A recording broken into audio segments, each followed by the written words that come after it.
किसी गांव में एक सज्जन रहते थे। बड़े ही संपन्न जमींदार व्यक्ति थे, पैसे वाले व्यक्ति थे।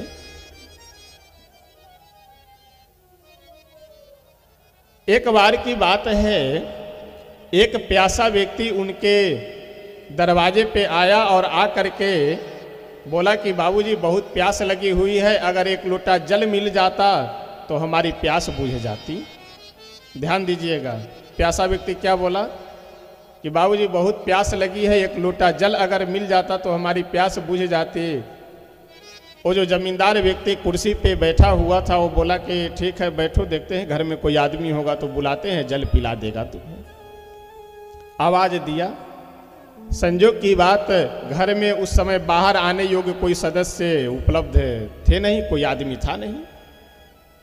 10-15 मिनट बाद पुनः वह जल की याचना किया कि बाबूजी बहुत प्यास लगी हुई है, जल मिल जाता तो हमारी प्यास बुझ जाती। कुर्सी पे बैठा हुआ वह जमींदार व्यक्ति डांट करके बोला कि क्यों बार बार परेशान कर रहे हो, चुपचाप बैठो शांति से, देखते हैं घर में अगर कोई आदमी होगा तो बुलाते हैं, जल पिला देगा तुम्हें। वो प्यासा व्यक्ति खड़ा हुआ और हाथ जोड़ करके बोला कि बाबूजी अगर आप बुरा न मानो तो एक बात कहूं। जमींदार व्यक्ति बोला हाँ हाँ बोलो क्या बात है। वो प्यासा व्यक्ति हाथ जोड़ करके बोला कि बाबूजी जब से मैं आया हूं तब से आप एक ही बात कह रहे हैं कि घर में कोई प्यासा व्यक्ति होगा, घर में कोई आदमी होगा तो बुलाते हैं जल पिला देगा, घर में कोई आदमी होगा तो बुलाते हैं जल पिला देगा वह। तो क्या इस घर में आप आदमी नहीं हैं? आप ही चले जाते, अगर एक लोटा जल ला करके हमें दे देते तो हमारी प्यास बुझ जाती।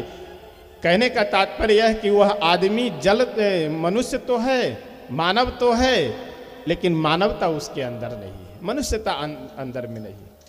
उसी प्रकार से आज भी हम सब मनुष्य तो हैं, मानव तो हैं, लेकिन हमारे आपके अंदर मानवता नहीं है, मनुष्यता नहीं है। और भगवान की कथा हमारे आपके अंदर मनुष्यता और मानवता भरने का ही कार्य करती है। इसलिए हम लोगों को भगवान की कथा अवश्य श्रवण करनी चाहिए।